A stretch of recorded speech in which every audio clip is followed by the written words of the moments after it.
उज्ज्वल भारत, उज्ज्वल भविष्य, ये रोशनी का प्रतीक कि हमारा देश दिन दुगनी रात दुगनी तरक्की करे, हमारे देश में अमन शांति और भाईचारा बना रहे, इसी कामना से उजाले के बीच ही उस खाई को समय से पहले मेहमान जी का दिल की अनेक गहराइयों से अभिनंदन और स्वागत। बहुत बहुत शुक्रिया निसार हुसैन साहब ने जोरदार तालियां उनको शुक्रिया सर। नोडल ऑफिसर हम सभी का सौभाग्य ही तो कि जो मैं आपका इस मौके पर तहे दिल से वेलकम करता हूं। ये जो प्रोग्राम उज्ज्वल भारत उज्ज्वल भविष्य, ये आज़ादी के अमृत महोत्सव के तहत जो मनाने का फैसला किया हमारे ऑनरेबल प्रधानमंत्री जी ने, इसके लिए मैं सबका तहे दिल से शुक्रिया अदा करता हूँ। बिजली डिपार्टमेंट, आप किस तरह से दिन रात इस कोने कोने तक जो है रोशनी पहुंचा रहे हैं, बहुत बहुत शुक्रिया। की पहुंच ने कितना कुछ बदल दिया है ना। पंखे, टीवी, मोबाइल और ना जाने कितनी सारी सुविधाओं का आनंद हम इस बिजली के कारण ही तो ले पा रहे हैं। बिजली ने कारोबार को भी नई ऊंचाइयों पर पहुंचाया है। आइए आपको सुनाते हैं हर गांव से हर घर तक बिजली पहुंचाने की महत्वाकांक्षी गाथा को। हमारे देश ने देखा एक सपना, सपना रोशनी का, सपना खुशहाली का, सपना प्रगति का। और फिर इस सपने को साकार करने के लिए शुरू हुई 16,320 करोड़ रुपए की लागत से प्रधानमंत्री सहज बिजली हर घर योजना, यानी सौभाग्य योजना। न्यू इंडिया में हर गांव तक ही बिजली नहीं पहुंचेगी, बल्कि न्यू इंडिया के हर घर में बिजली कनेक्शन भी होगा। प्रधानमंत्री सहज बिजली हर घर योजना यानी सौभाग्य की शुरू होना सरकार की इच्छा शक्ति और देश में ऊर्जा क्रांति के लिए किया जा रहे उपायों का भी एक जीता जागता सबूत है, प्रतीक है। इस यात्रा में कहीं ऊंचे पहाड़ थे, तो कहीं थी नदियां, तो कहीं आदिवासी। 56 बिजली कंपनियों ने देश भर में अथक प्रयास किया। हर इच्छुक सौभाग्य रथ चलाए गए। पहले जहां लोगों को बिजली कनेक्शन पाने के लिए लंबी कतारों में लगना पड़ता था,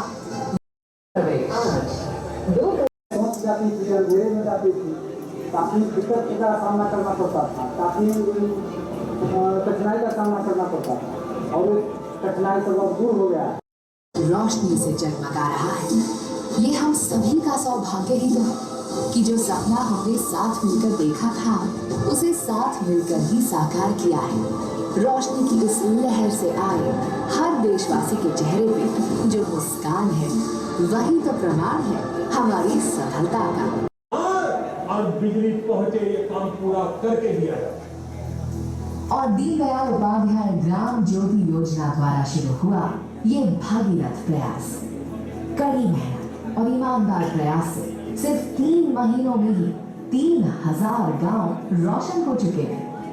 साल 2017 के फरवरी महीने में ये आंकड़ा लगभग 4 गुना हो गया और 12,000 गांव चल पड़े तरक्की के एक नए सफर पर। 987 दिनों में पार किया गया और भारत में ये कहानी धैर्य और परिश्रम के बल पर सुनिश्चित करने के लिए निगरानी सिस्टम को मजबूत किया गया। बिहार तो कहीं बिजली के खंभों पर तारों का जाल, तो कहीं तेज आंधी और बारिश के कारण घंटों बिजली गुल। हर मन में उठता बस यही सवाल कि अब कब बिजली आएगी। बिजली वितरण से जुड़ी इन समस्याओं से भारत का हर क्षेत्र, चाहे वो तटवर्ती इलाके हो या मैदानी, पहाड़ी या रेगिस्तानी, वहाँ रहने वाले लोगों को 2-4 होना ही पड़ता था, जिससे उनकी जिंदगी थम सी जाती थी। इन समस्याओं के निवारण के लिए केंद्र सरकार द्वारा विद्युत वितरण नेटवर्क सुदृढ़ीकरण करने के लिए 2,01,722 करोड़ की विभिन्न योजनाओं, integrated power development scheme, Deendayal Upadhyay Gram Jyoti Yojana, और सौभाग्य को लागू किया गया। इन योजनाओं के तहत भूमिगत केबल बिछाकर देश के कई क्षेत्रों में तारों के जंजाल से मुक्ति पाई जा रही है। विश्व विख्यात पर्यटन स्थलों जैसे बनारस में इस क्षेत्र में उल्लेखनीय कार्य किए गए। आपदा आशंकित क्षेत्र जहां तूफान की आशंका ज्यादा होती है और आए दिन गड़बड़ियां होती रहती थी, ऐसी जगहों पर भी भूमिगत केबल नागरिकों के जीवन को टेंशन फ्री बना रही है। पहले कई इलाकों में बिजली की गड़बड़ी को दूर करने में घंटों लग जाते थे और कई बार तो कई दिन भी लग जाते थे, क्योंकि वितरण प्रणाली के पास ऐसी कोई तकनीक नहीं थी जिससे कि वो सुनिश्चित कर पाए कि कहां और क्या गड़बड़ी आई है। लेकिन अब स्काडा के माध्यम से कुछ मिनटों में गड़बड़ी को दूर कर रोशनी बहाल कर दी जाती है। पहले बिजली आने जाने की वजह से आपूर्ति बाधित होती थी, लेकिन अब ये ना के बराबर है। ऐसी जगहों पर जहां बिजली का लोड तो था, लेकिन भीड़ भाड़ होने के कारण आपूर्ति की समस्या बनी रहती थी, वहां पर बिजली की निर्बाध आपूर्ति के लिए GIS सब स्टेशन की स्थापना की गई है, जो पुराने सब स्टेशन की अपेक्षा लगभग 1/3 जगह में स्थापित हो जाते हैं। यही नहीं, जगह की कमी वाले क्षेत्रों में और उनकी संकरी गलियों में निरंतर बिजली आपूर्ति बनाए रखने के लिए 1000 kVA की क्षमता वाले छोटे छोटे सब स्टेशन भी लगाए गए हैं। पहले उपभोक्ताओं के पास वितरण संबंधी शिकायतों के निवारण के लिए कोई कॉमन नंबर नहीं था, लेकिन आज 1912 के जरिए उपभोक्ता की सारी समस्याएं दूर हो रही हैं। सभी राज्यों में वितरण प्रणाली को सुदृढ़ करने के लिए 2,01,722 करोड़ की विभिन्न योजनाओं को लागू किया गया। इन योजनाओं के अंतर्गत 2,921 नए सब स्टेशन निर्मित किए गए तथा 3,926 मौजूदा सब स्टेशनों को उन्नत किया गया। 6,04,465 circuit kilometre 11 kV high tension lines और 2,68,838 सर्किट किलोमीटर LT लाइन्स को बदला गया। 1,22,123 सर्किट किलोमीटर पृथक कृषि फीडरों का निर्माण और राज्यों की वितरण प्रणाली को सुदृढ़ करने के लिए 7,31,961 ट्रांसफार्मर स्थापित किए गए। इन योजनाओं के कारण आज भारत के शहरों में औसतन 23.5 घंटे बिजली आ रही है और वहीं देश के गांव में वर्ष 2015 में जो आपूर्ति 12 घंटे होती थी, अब बढ़कर औसतन 22.5 घंटे हो गई है।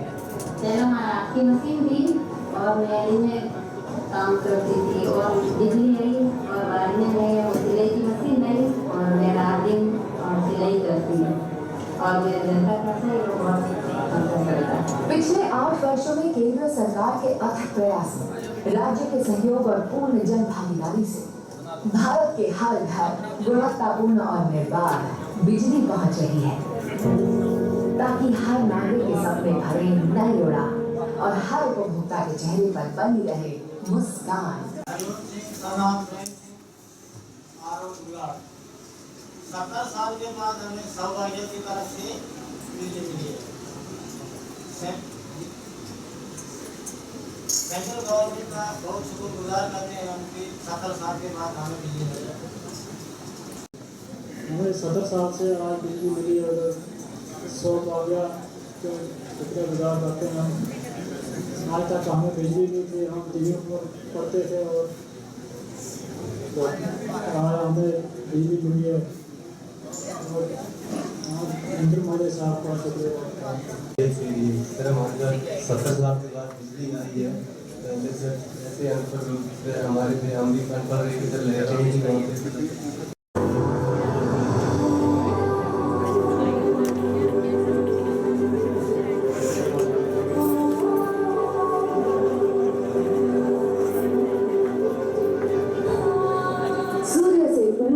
शाश्वत, जल से ऊर्जा है अनंत काल तक, वायु से ऊर्जा भी मिलती है निरंतर। देश की आजादी के 75 साल पूरे होने पर आजादी का अमृत महोत्सव मनाया जा रहा है और इसी के साथ मिल रही है देश में सबको ऊर्जा स्वतंत्रता। क्लाइमेट चेंज पर इस वैश्विक मंथन के बीच मैं भारत की ओर से इस चुनौती से निपटने के लिए 5 अमृत तत्व रखना चाहता, पंचामृत की सौगात देना चाहता। पहला, भारत 2030 तक अपनी नॉन फोसिल एनर्जी कैपेसिटी को 500 गीगावाट तक पहुंचाएगा। दूसरा, भारत 2030 तक अपनी 50% एनर्जी रिक्वायरमेंट रिन्यूएबल एनर्जी से पूरी करेगा। तीसरा, भारत अब से लेकर 2030 तक के कुल प्रोजेक्टेड कार्बन एमिशन में 1 बिलियन टन की कमी करेगा। चौथा, 2030 तक भारत अपनी अर्थव्यवस्था की कार्बन इंटेंसिटी को 45% से भी कम करेगा। और पांचवा, वर्ष 2070 तक भारत नेट जीरो का लक्ष्य हासिल करेगा। ये 55 क्लाइमेट एक्शन में भारत का एक अभूतपूर्व योगदान होंगे। माननीय प्रधानमंत्री श्री नरेंद्र मोदी जी के कुशल मार्गदर्शन में आज भारत नवीन और नवीकरणीय ऊर्जा के क्षेत्र में नई ऊंचाइयों को छू रहा है। पिछले 8 वर्षों में भारत नवीन ऊर्जा के क्षेत्र में किए हर वादे को पूरा कर रहा है। चाहे सौर ऊर्जा हो, जहां 57.7 गीगावाट का लक्ष्य हासिल किया जा चुका है। पवन ऊर्जा के क्षेत्र में 40.7 गीगावाट का उत्पादन शुरू हो चुका है। छोटी जल ऊर्जा के क्षेत्र में 5 गीगावाट के कुल लक्ष्य में से 4.8 गीगावाट तक के लक्ष्य को पा लिया गया है। बायोमास से ऊर्जा के क्षेत्र में लक्ष्य से अधिक 10.5 गीगावाट का उत्पादन होना है। तो प्लीज वोट डिस्प्ले करें। हम जिक्र कर रहे थे कि आज इसकी अजहद जरूरत है। जितनी पॉपुलेशन हमारे देश की है, जिस तरह से पॉपुलेशन एक्सप्लोजन पूरे वर्ल्ड अमल से बनती है जिंदगी, जन्नत भी जहन्नुम भी, ये खाकी अपनी फितरत में न नूरी है न नारी है, अमर ही खामकारी है, अमन ही पुख्ताकारी है। तो मैं दावत देना चाहूँगा, हमारे हायर सेकेंडरी स्कूल रामबन की बच्चियाँ हैं, वो भी एक थीम लेके कि किस तरह से इंसानी जिंदगी में इनकलाब आया, एनर्जी ने किस तरह से इंसानी जिंदगी को ट्रांसफॉर्म किया। Tania and party. और तो आप देखिए कि एक अर्ली लाइफ से लेकर तो सोलर एनर्जी तक का सफर इंसान का कैसा रहा। तो हमारे पास है तानिया एंड पार्टी, और मंच जो है ये संभालेंगी हमारी को स्टेट सेक्रेटरी रूही मैम, जिनका बड़ा योगदान रहता है डिफरेंट फंक्शंस में। जोरदार तालियों से रूही मैम का स्वागत करें। Thank you so much, Rasim sir. Welcome all of you once again. I am Ruhi Kundan. कहते हैं कि परिंदों को नहीं दी जाती तालीम उड़ानों की, परिंदों को नहीं दी जाती तालीम उड़ानों की, वो कुछ ही मंजिल तय करते हैं आसमानों की। जोरदार तालियों से एक बार फिर से हमारे हायर सेकेंडरी स्कूल रामबन के बच्चों का स्वागत कीजिए। जी ने इंसानी जिंदगी में कैसे ट्रांसफॉर्मेशन लाया।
चीड़ की लकड़ी है। हाँ हाँ, चीड़ की लकड़ी। फिर ही मैं सोचूं ये इतनी अच्छी क्यों जल रही है। चलो मेरे साथ चलते हैं और करते हैं देश को रोशन।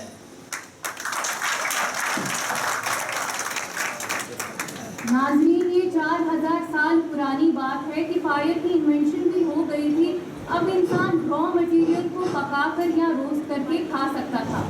तो आइए बढ़ते हैं अपने अगले फेज की तरफ।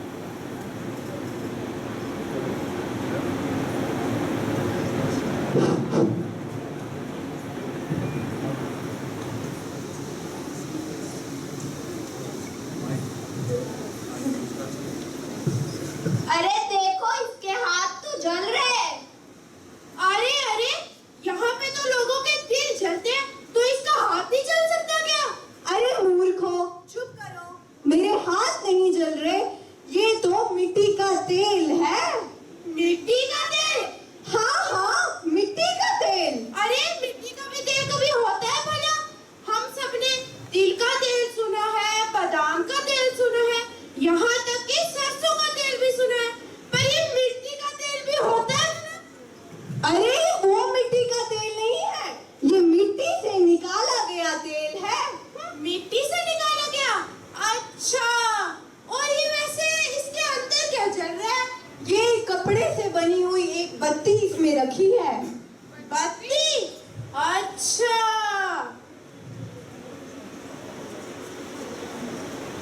अगर अब तो हम इसे 6 महीने तक जला के रख सकते हैं। ये तो हमारे विज्ञान की देन है, जिन्हें हमें ये दिए के बारे में बताया। अब हम अपने देश को रोशन कर सकते हैं। नाज़रीन, ये 1840 ईस्वी की बात है कि फ्यूल की इन्वेंशन भी हो गई थी। फ्यूल के अफादीत से तो आप सभी वाकिफ हैं, लेकिन ये सोचना भी ज़रूरी है कि ये non renewable source of energy है, जो एक बार डिप्लीट हो गए तो हम इन्हें दोबारा रिस्टोर करने में काफ़ी मिलियंस ऑफ ईयर्स लगते हैं। तो आइए बढ़ते हैं अपने आखिरी फेज की तरफ। मैं तो एक बार और आ गया। अब तो मिट्टी का तेल और दिया भी आएगा। अब तो हम अपने देश को उजाला ही करेंगे, उजाला ही करेंगे।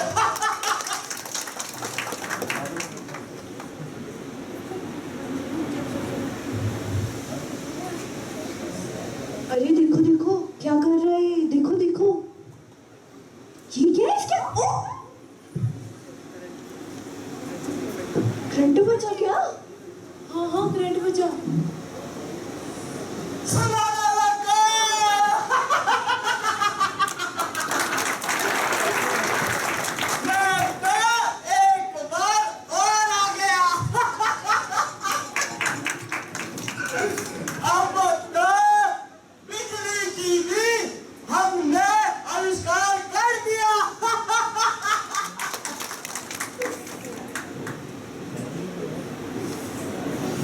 कितनी गर्मी है यार, मेरा तो सर फट रहा।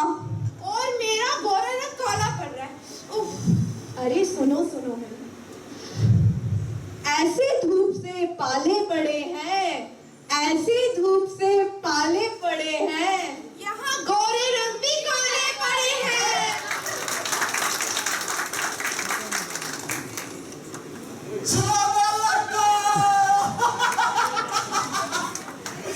अब तो एक बार और आएगा।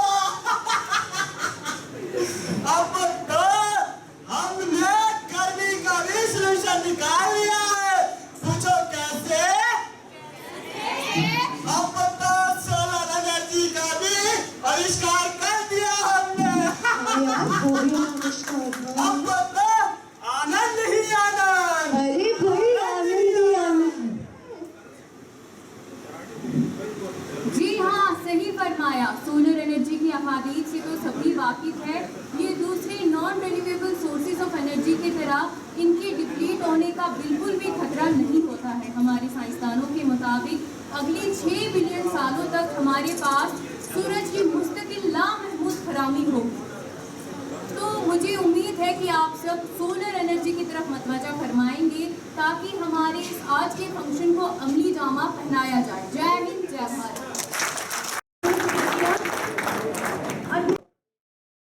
नाटक देखो, नाटक देखो, नाटक देखो। अरे यार, पहला रूल तो मेरा है। नहीं अच्छा, रूल तो मैं कर रही हूँ। नहीं, तुम दोनों रैप वो तो मैं ही करूँगी। नहीं, वो तुम तीनों कर रही हो।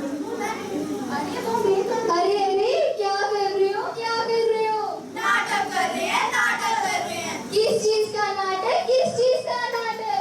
Energy conservation, energy conservation. अरे कोई मुझे समझाएगा? मुझे समझ नहीं आ रहा ये क्या हो रहा है।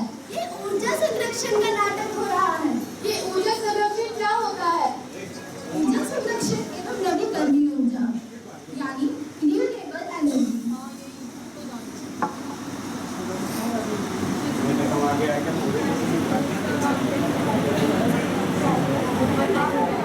ओ हाय हाय हाय हाय हाय यार नंदिका, तू रहने दे, तेरे मुंह से बहुत बदबू आ रही है। लगता है आज तू ब्रश करके नहीं आई है। अरे जा जा तनिष्का, तू क्या बताएगी? तू तो ब्रश करते हो गला छोड़ देती है। अरे नंदिका, तू तो चुप बैठ। कल तो तू टीवी ऑन करके सो गई थी। शांति रख, शांति सृष्टि। कल तूने पूरे दिन गीजर ऑन रखा था। अरे बस बस। अक्षरा, तू क्या बोल रही है? तू तो लाइट ऑन करके ही सो गई थी। तू कौन सी कमेंट में? कल तो तू एसी ऑन करके बाहर चली गई थी। अरे बस करो, लड़ो मत और ये सोचो कि हमें ऊर्जा का संरक्षण करना चाहिए, यानी एनर्जी को सेव करना चाहिए। कल हमारे टीचर्स ने भी हमें स्कूल में यही सिखाया था कि जब भी हम क्लास के बाहर जाएं, हमें सभी पंखे बंद कर दिए चाहिए और इस चीज का हमें घर में भी ध्यान रखना चाहिए। तो आओ हम सब मिलकर प्रण करते हैं कि अब से हम ऊर्जा का संरक्षण करेंगे, यानी एनर्जी को सेव करेंगे। आओ अब एक नाटक के द्वारा हम इस बात को और अच्छे से समझते हैं।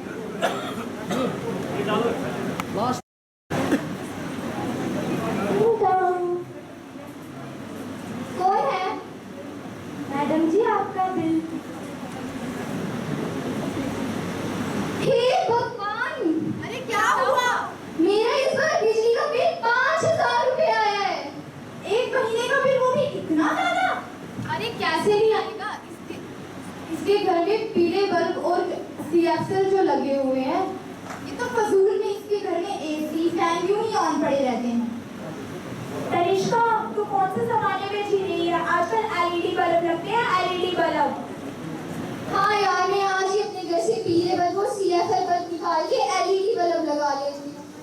ओहो, गई लाइट, इन्वर्टर भी डेड है और छोटी के आने का समय भी हो रहा है। चलो बैठो। टिंग टॉन्ग आई, लो आ गई। ओफो, घर आके लाइट चली जाती है और ऊपर से पावर बिल भी कितना हो रहा है। हाँ तो हमारी ही गलती है, हम बिजली का कितना दुरुपयोग करते हैं। हमें आज से बिजली बचानी पड़ेगी। हाँ दीदी, आज हमें स्कूल में भी ऊर्जा संरक्षण के बारे में बताया और हमें परंपरागत ऊर्जा और नवीकरणीय ऊर्जा के बारे में भी बताया, पर मुझे कुछ समझ नहीं आया। तो क्या तुम मुझे ये सब बताओगी? कोई बात नहीं छोटी, मैं तुझे बताती हूँ कि नवीकरण ऊर्जा और परंपरागत ऊर्जा क्या होती है। पहले मैं तुझे परंपरागत ऊर्जा के बारे में बताती हूँ। आजा मेरे साथ। दीदी, ये क्या है? ये कोयला है। तुम क्या करती हो? मैं कोयला हूँ। मेरे प्रयोग से बिजली बनती है, परंतु मेरे नुकसान भी हैं। मैं पूरे पर्यावरण को दूषित करती हूँ। दीदी, अब ये क्या? ये गैस है। तुम क्या करती हो? मैं गैस स्टोव में खाना बनाने और बिजली के लिए इस्तेमाल होती हूँ, लेकिन मैं पूरे वातावरण को दूषित भी करती हूँ। दीदी, अब ये क्या है? ये पेट्रोल है। तुम क्या करती हो? मैं पेट्रोल हूँ, मुझसे गाड़ियाँ चलती हैं और बिजली भी बनती है, लेकिन मैं इस पूरे वातावरण को दूषित भी करती हूँ। अच्छा दीदी, मुझे परंपरागत ऊर्जा तो समझ आ गई, पर फिर नवीकरणीय ऊर्जा क्या है? चल कोई बात नहीं, अब मैं तुझे बताती हूँ कि नवीकरण ऊर्जा क्या होती है। दीदी, ये इतना बड़ा पंखा जैसा क्या है? ये पवन ऊर्जा है। तुम क्या करती हो? मैं पवन ऊर्जा हूँ। मुझे स्वच्छ ऊर्जा के नाम से भी जाना जाता है। मेरे प्रयोग से धुआं नहीं फैलता और पूरा पर्यावरण स्वच्छ रहता है। दीदी, ये प्लेट जैसा क्या है? ये सौर ऊर्जा है। तुम क्या करती हो? मैं सौर ऊर्जा हूँ। मैं ऊष्मा और रोशनी से प्राप्त होती हूँ। मैं खाना बनाने और अनाज को सुखाने में काम आती हूँ। दीदी, अब ये क्या? ये ज्वार भाटा है। तुम क्या करती हो? मैं ज्वार भाटा हूँ और मैं धरती, सूर्य और चंद्रमा पर गुरुत्वाकर्षण द्वारा प्राप्त होती हूँ और उससे बिजली भी बनती है और मैं इस वातावरण को दूषित भी नहीं करती। अच्छा दीदी, अब मुझे समझ आ गया परंपरागत ऊर्जा और नवीकरणीय ऊर्जा क्या होती है, और मुझे ये भी समझ आ गई कि नवीकरणीय ऊर्जा परंपरागत ऊर्जा से ज्यादा अच्छी होती है। 1 महीने बाद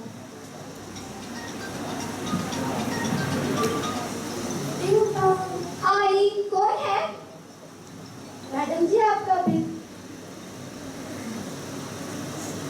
अरे वाह, क्या हुआ? इस बार मेरा बिजली का बिल सिर्फ 2000 रुपये आया है।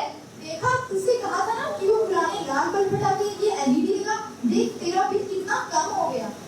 हाँ यार, अब मुझे समझ आ गई है कि पीले बल्ब और सियाह बल्ब नहीं लगाने चाहिए, एलईडी बल्ब लगाने चाहिए। अब तो मैं अपने घर में हमेशा एलईडी बल्ब ही लगाऊंगी और ऊर्जा का संरक्षण भी करूंगी।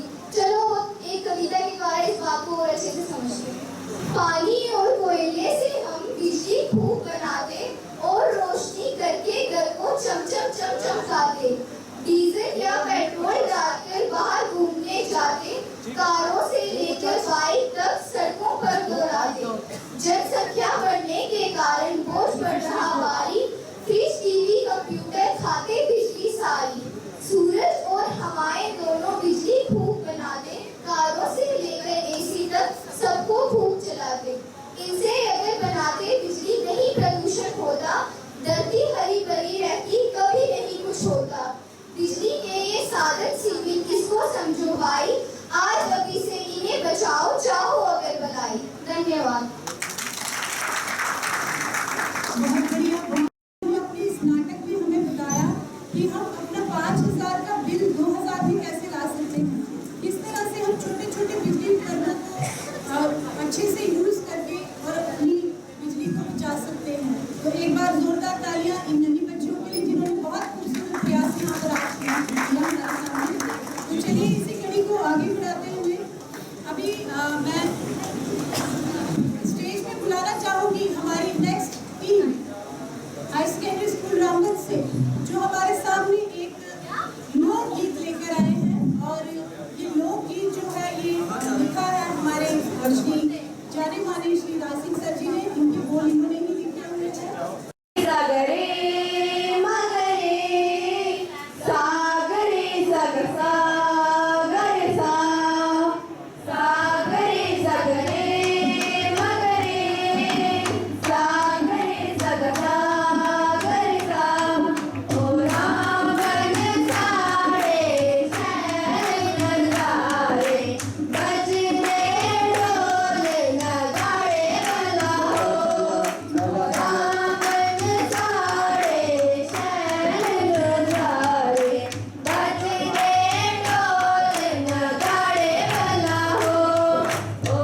प्रोजेक्ट करने की कोशिश की है और साथ में अपने इमोशन भी दिखाती है।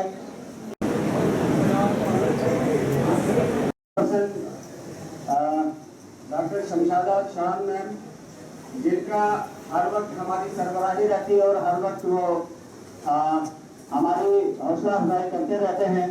आज का ये जो प्रोग्राम हुआ एक खास थीम के लिए, और हमारा ना सिर्फ देश में उजाला हो बल्कि हमारे तन मन में भी हमारा भविष्य भी उज्ज्वलित रहे। तो जोरदार तालियों से मेहमान खुशूसी Respected all dignitaries, DDC members, sarpanches,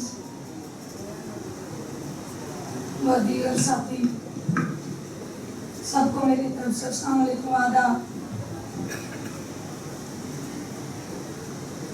सबसे पहले मैं शुक्रिया अदा करना चाहूँगी पावर डिपार्टमेंट का और डिस्ट्रिक्ट एडमिनिस्ट्रेशन का, जिन्होंने इस दिन को एक बहुत ही खूबसूरत दिन बनाया। ये दिन मैं अपनी खुशकिस्मती समझती हूँ कि हमारा डिस्ट्रिक्ट आज 75वें अमृत महोत्सव की सेलिब्रेशन का पार्ट है, जो पूरे हिंदुस्तान के अंदर 773 डिस्ट्रिक्ट्स में से एक डिस्ट्रिक्ट है जो आज ये दिन मना रहा है, जिसको आज उज्जवल भारत और उज्जवल भविष्य पावर 2047 के नाम से आज हम यहाँ पर उपस्थित हुए हैं। हमारा डिस्ट्रिक्ट रामबन मुझे लगता है कि एक लकी डिस्ट्रिक्ट है, जो कि चिनाब वैली का पार्ट है। वो चिनाब जो पावर सप्लाई की क्रिएशन को लेके सबसे बड़ा पोटेंशियल है, मुझे लगता है हिंदुस्तान के अंदर भी और यूटी के अंदर भी। जहां आपने देखा कि हमारे डिस्ट्रिक्ट रामबन के अंदर, हमारे डिस्ट्रिक्ट के अंदर बगलियार प्रोजेक्ट है, हमारे डिस्ट्रिक्ट के अंदर सावला कोट प्रोजेक्ट बनने जा रहा है, और ये बहुत बड़ी उपलब्धि जो है वो हमारे डिस्ट्रिक्ट की है। यहाँ पर हमारे जितनी बच्चों ने यहाँ पर जितने भी सेकेंड्स हमारे नुक्कड़ इन्होंने पेश किए, मुझे लगता है कि अगर हम इनकी जो इन्होंने पेश किया, अगर सिर्फ हम उनके उन रूट्स पे उनके को फॉलो करें, मुझे लगता है कि हमें पावर सप्लाई को आगे बचाने में, इसको आगे और बढ़ाने में बहुत ज़्यादा इनसे जो है उत्साह मिल सकती है, इनसे मदद मिल सकती है।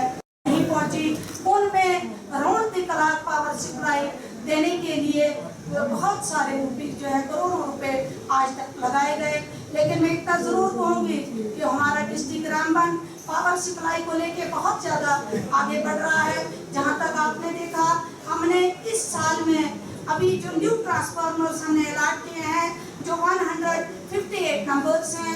हमारी HD लाइन जो है वो 200 किलोमीटर हमने इस साल में लगाई, LT जो है 400 किलोमीटर, और जो हमने नए हाउसेस को पावर सप्लाई दी है उसमें 8000 हाउसेस को हमने पावर सप्लाई दी है। हमारे DDU GJY स्कीम के तहत हमने 55 नंबर्स के ट्रांसफार्मर जो है अपने डिस्ट्रिक्ट में इंस्टॉल किए हैं। जो हमारी ऑगमेंटेशन है, जो अपग्रेडेशन है 3311 kV सब स्टेशंस की, उसमें हमें बटौत को अपग्रेड किया है 6.3 मेगावाट, भूल को अपग्रेड किया है 6.3 मेगावाट, संगलदान को अपग्रेड किया है 6.3 मेगावाट, और खड़ी जो हमारा ग्रिड है वो इस वक्त बन रहा है, अंडर कंस्ट्रक्शन है। उखराल में हमारा ग्रिड जो है बन रहा है। और दूसरा जो नई हमने डिमांड किया, जो इंशाल्लाह मुझे उम्मीद है कि इस साल में हमें नए रिसीविंग स्टेशंस मिलेंगे, जिसमें हमने चमलवास है, नील है, राजगढ़ है, छछवा है, महू है, जो हमारी नई डिमांडें हैं। मुझे उम्मीद है कि इस साल हमें गवर्नमेंट जो है नए रिसीविंग स्टेशन से नवाजेगी। दूसरा अपग्रेडेशन ऑफ 137 और 32 और 33 kV ग्रिड स्टेशन जो रामबन का है, उसमें वर्क अंडर प्रोग्रेस है, जो 40 मेगावाट का हमारा रिसीविंग स्टेशन है। बहुत ज़्यादा काम इस साल में हमने डिस्ट्रिक्ट रामबन के अंदर पावर सप्लाई को और स्ट्रेंथन करने के लिए किया है, मैं मुबारक दूंगी यहाँ पावर डिपार्टमेंट को भी और दूसरा डिस्ट्रिक्ट एडमिनिस्ट्रेशन को भी, जिन्होंने अनथक कोशिशों से आज पावर सप्लाई को किसी स्टेज तक पहुँचाया है। तो रोशनी की तरफ ले जाए। हमारे बीच में मौजूद है हाज़रीन। आज आज़ादी का अमृत महोत्सव में उज्जवल भारत उज्जवल भविष्य का ये जो कंसेप्ट दिया गया है, आपने देखा होगा कि ये जेपीडीसीएल डिपार्टमेंट ने जो यहाँ पे पावर पॉइंट प्रेजेंटेशन जो दी और उसमें कुछ वीडियो क्लिप्स दिखाई, तो आप सभी को ये समझना चाहिए कि इसका मतलब क्या था। ये 2047 जो है ये है कि आने वाले 25 साल में जो है वो हम एक विजन बताना चाहते थे लोगों को, और ये भी बताना चाहते थे कि इस वक्त ये हमारे लिए बड़े गर्व की बात है कि हिंदुस्तान इस वक्त जो है, मैं अभी 2022 की बात कर रहा हूँ, कि हम इस वक्त पावर जो है सफिशिएंट है। मैं दोबारा रिपीट कर रहा हूँ कि इस वक्त जो हमारी पीक आवर्स में जो पावर हमें चाहिए उससे हम ज्यादा प्रोड्यूस कर रहे हैं, और ये हमारे लिए बड़े कमी की बात है।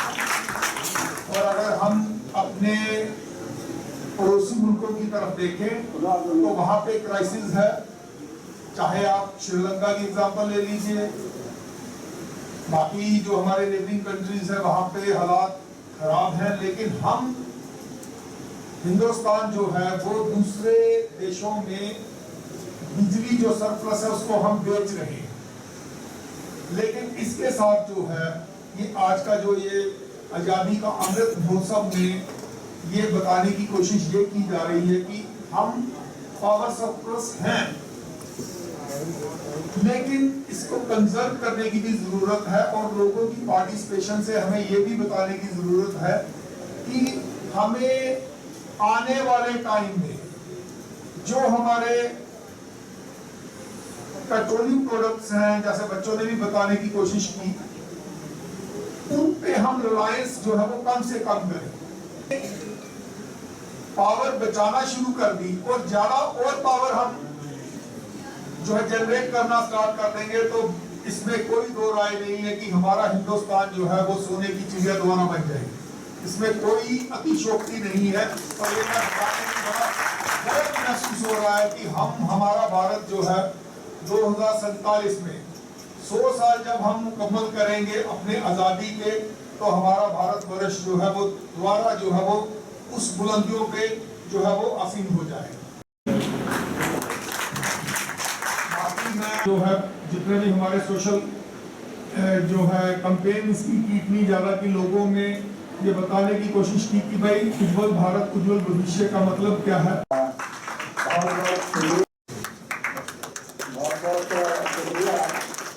फोटो लेना चाहेंगे वो बाहर ले, जो बच्चे फोटोग्राफ लेना चाहेंगे वो